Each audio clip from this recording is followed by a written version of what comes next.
Bismillahirrahmanirrahim.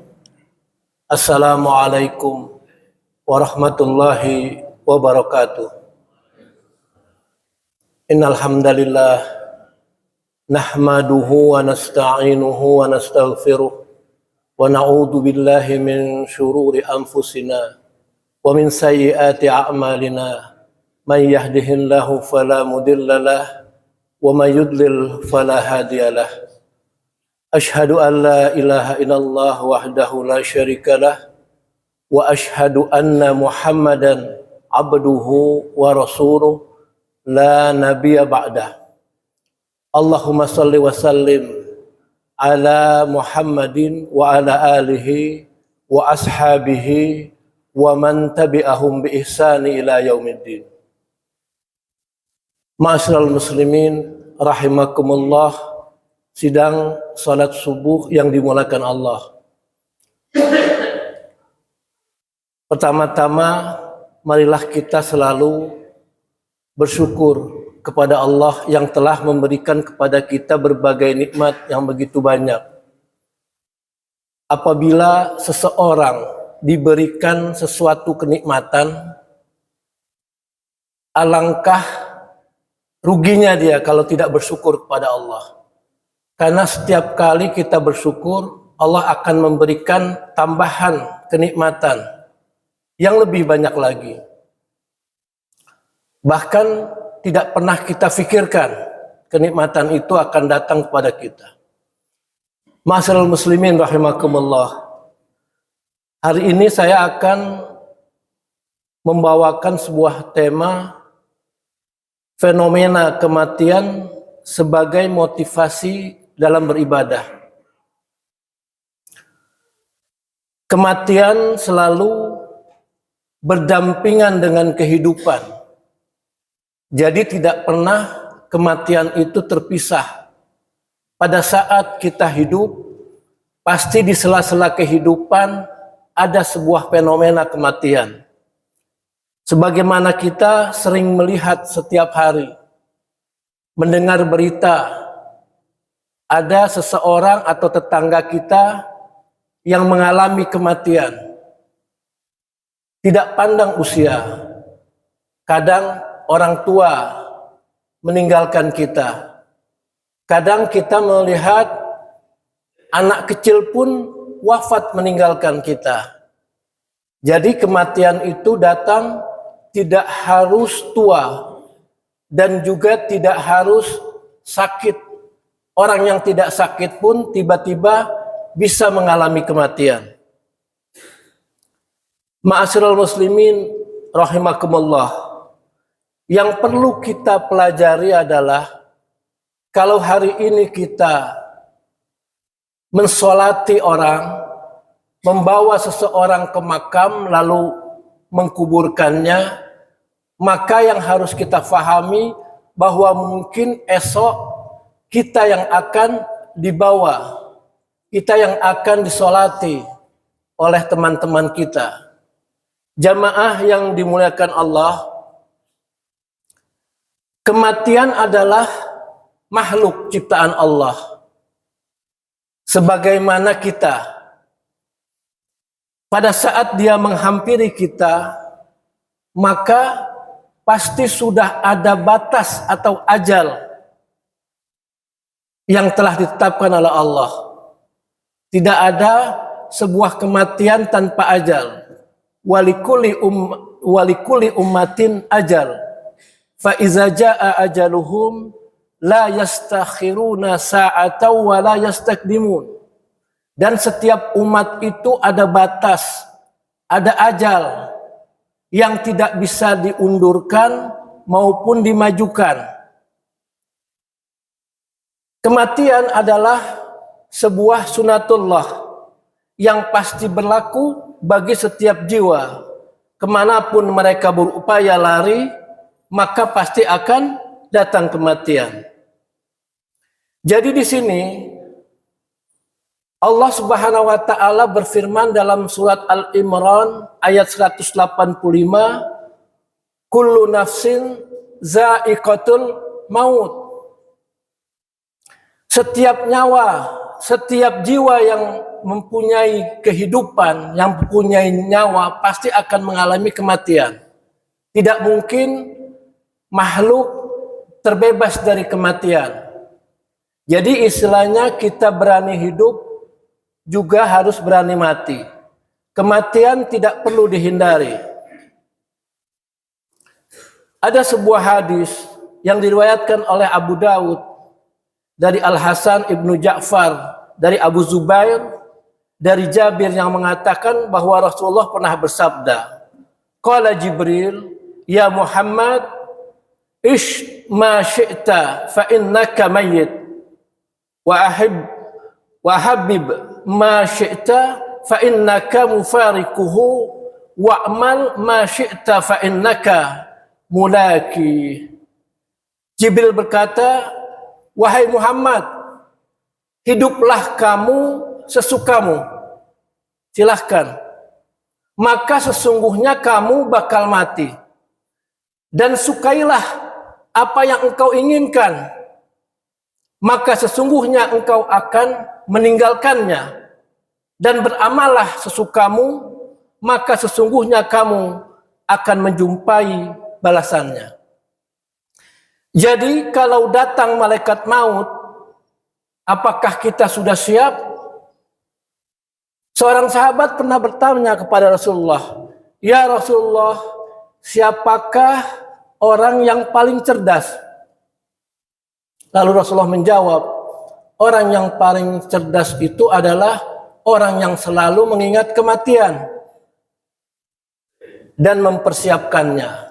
Nggak ada orang cerdas kecuali yang mengingat kematian dan mempersiapkannya. Kenapa? Orang cerdas itu sangat mengetahui bahwa dirinya pasti akan mati dan kehidupan di akhirat jauh lebih panjang daripada kehidupan dunia, bahkan abadi. Lalu bagaimana? Bukan saya yang menginginkan kehidupan dunia, Allah yang menghidupi kita. Ini adalah sebuah keniscayaan. Berarti ini adalah juga sebuah anugerah dari Allah. Kita diberi kehidupan dengan tujuan agar kita bisa beramal soleh, maka kita akan mendapatkan surga Allah. Berarti Allah mempercayai kita untuk berkiprah hidup di dunia, untuk mencapai surganya. Apakah kita yakin dengan hal itu? Kalau yakin, maka kita tidak perlu takut menghadapi kematian, hanya cukup mempersiapkannya. Karena mati adalah sebuah keniscayaan. Ma'asyiral muslimin rahimakumullah. Sesungguhnya Allah Ta'ala menciptakan maut untuk menguji kita. Apakah kita bisa beramal dengan baik? Allah Subhanahu wa taala berfirman, "Allazi khalaqal mauta wal hayata liyabluwakum ayyukum ahsanu amala."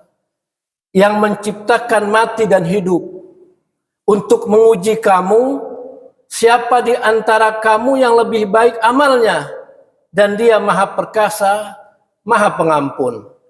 Ayat ini sering kita baca. Surat Al-Mulk ayat 2. Allah lah yang menciptakan makhluk dari tiada menjadi ada untuk menguji mereka, siapa di antara mereka yang paling baik amalnya. Jadi ada sebuah tujuan mulia Allah menciptakan mati dan hidup agar kita bisa beramal lebih baik lagi. Ma'asyiral muslimin rahimakumullah. Maut itu pasti datang. Allah Subhanahu wa taala juga berfirman dalam surat An-Nisa, surat nomor 4 ayat 78 tentang kematian. Aina ma takunu yudrikumul maut. walau kuntum fi burujim musyayyadah. Dimanapun kamu berada, kematian akan mendapatkan kamu. Kendati pun kamu berada dalam sebuah benteng yang kokoh.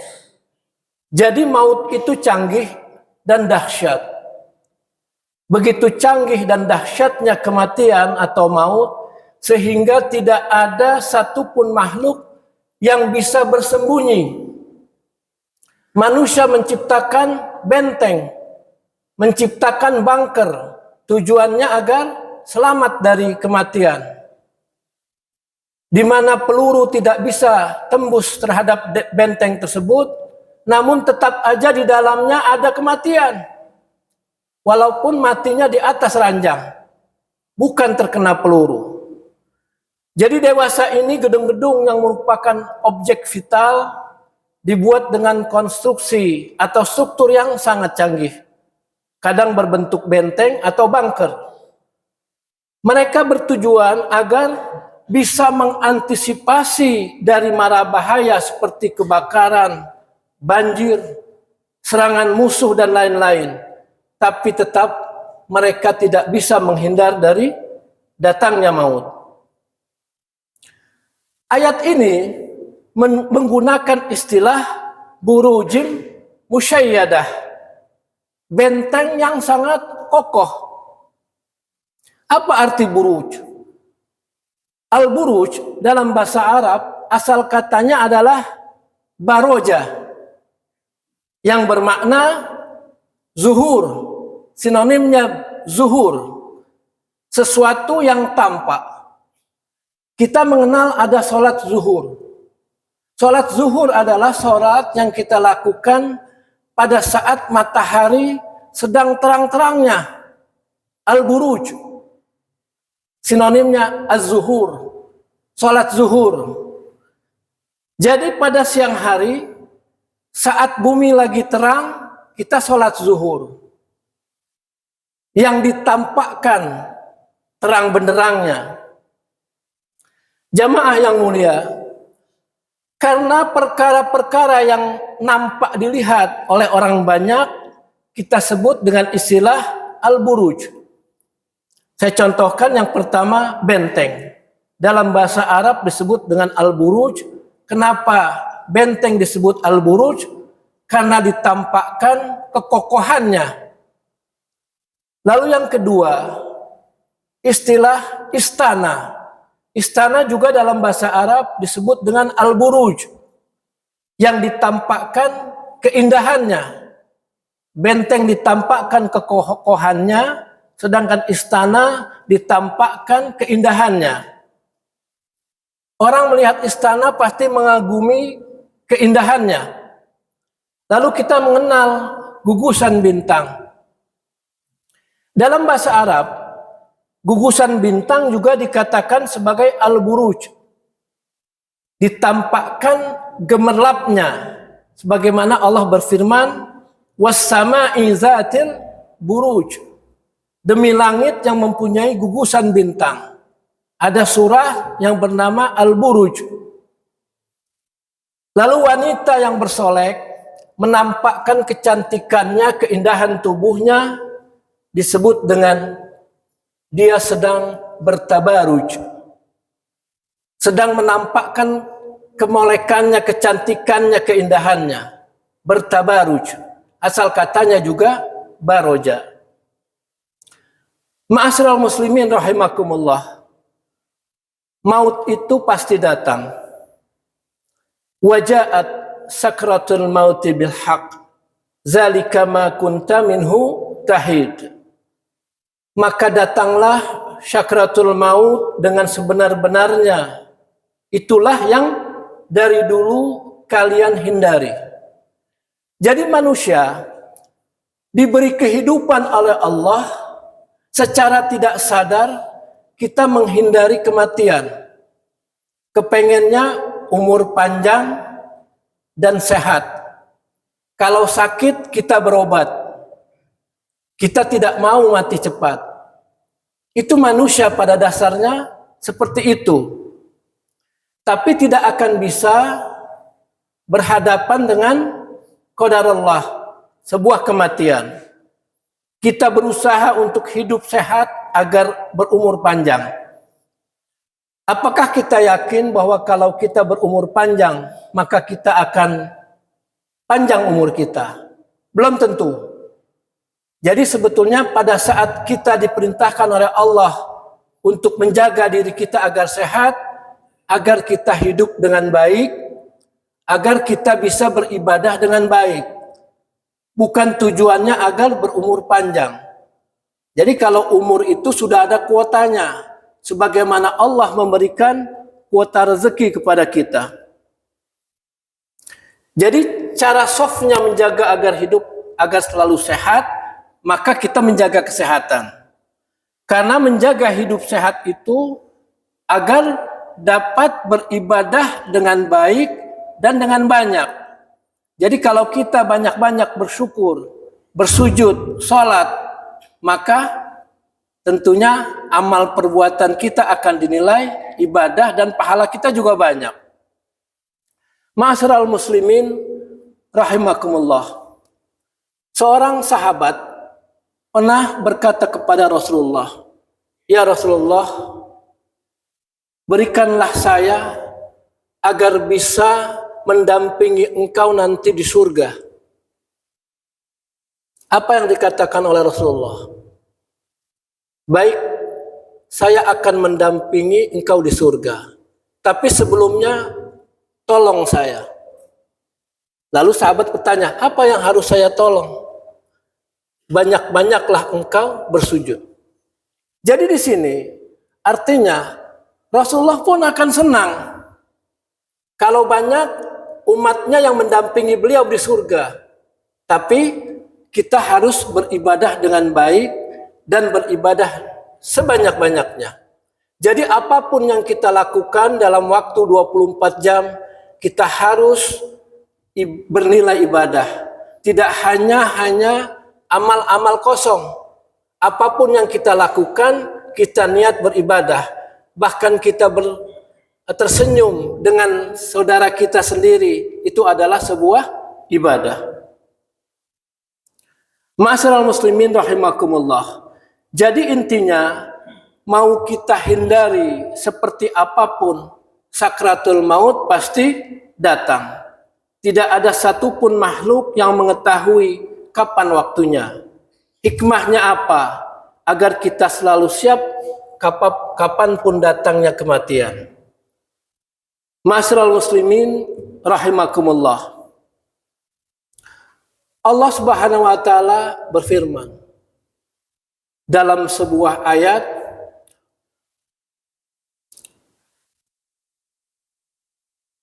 "Kaifa takfuruna billah wa kuntum amwata fa ahyakum."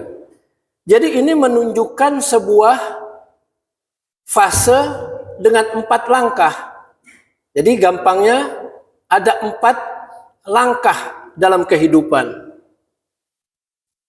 Kaifa takfuruna billah wa kuntum amwatan fa ahyakum. Mengapa kamu kafir kepada Allah padahal kamu tadinya mati?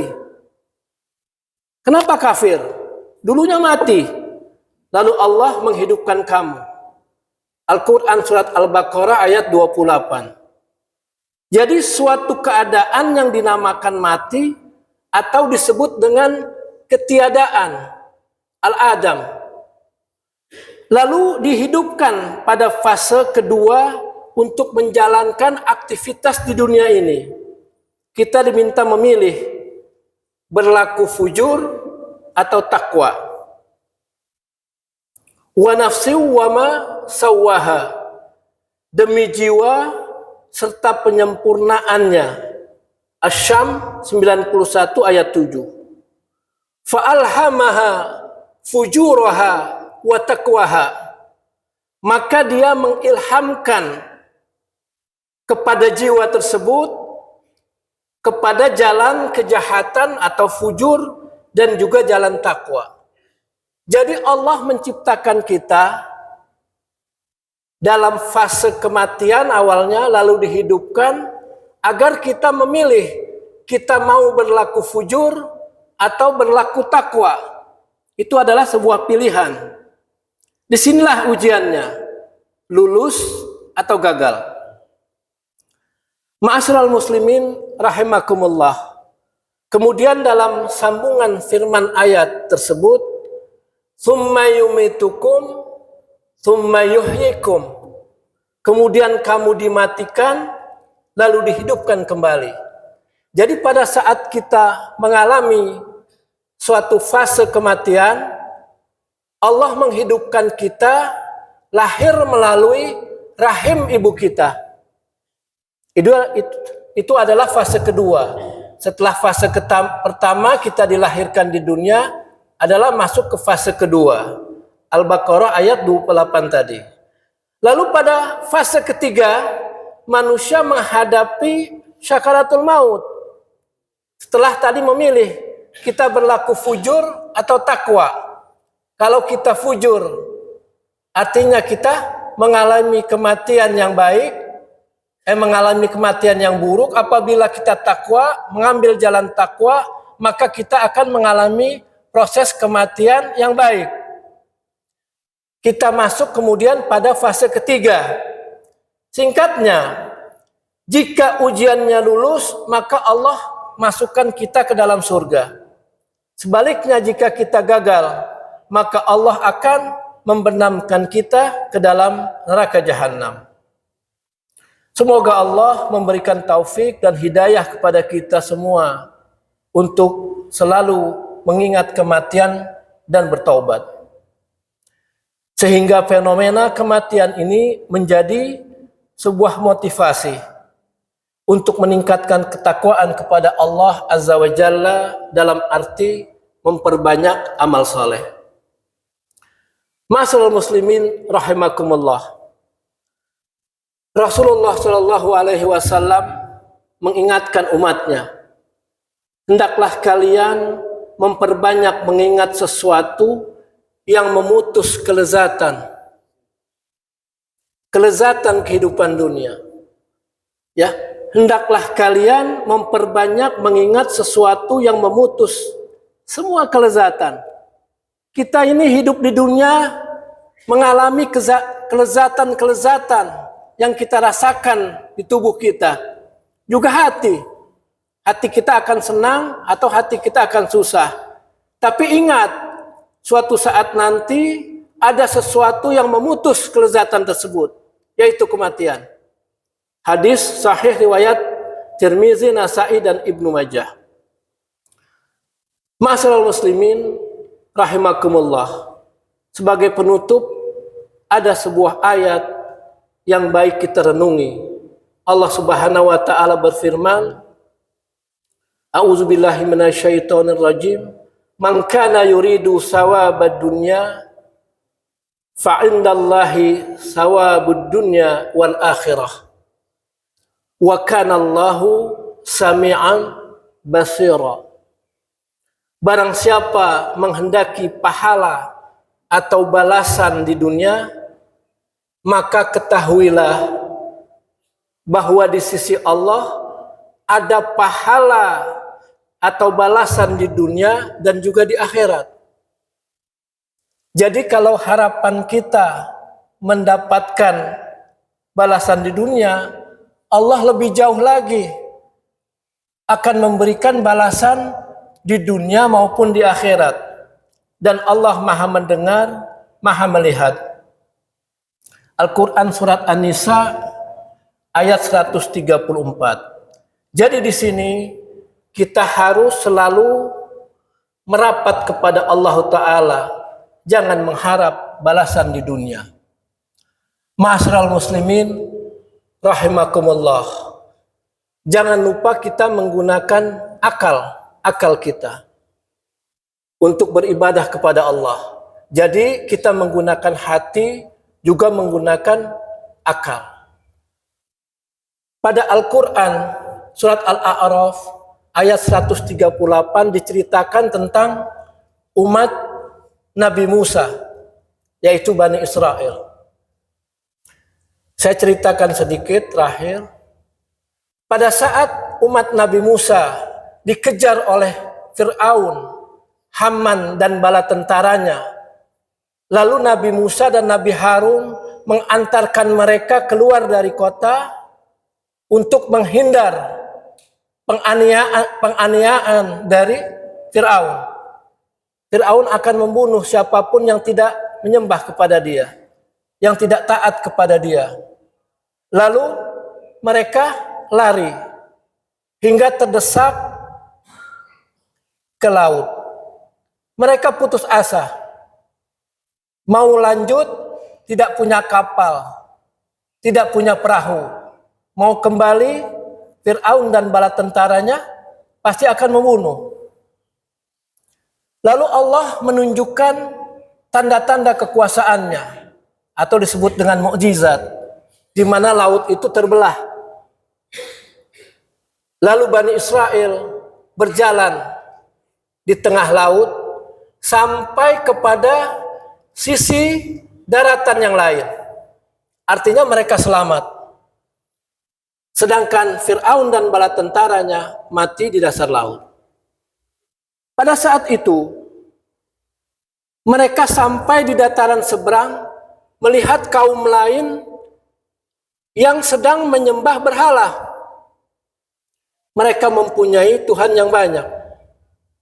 Lalu mereka berkata kepada Nabi Musa, "Wahai Musa, berikanlah kami, jadikanlah kami Tuhan. Ya Musa, aj'al lana ilaha." Ya Musa, berikan kepada kami ilaha, artinya satu Tuhan. Kamalahum alihah, sebagaimana mereka memiliki banyak Tuhan. Tolong ya Musa, berikan satu aja Tuhan. Apa jawaban Nabi Musa? Sesungguhnya kamu adalah kaum yang bodoh.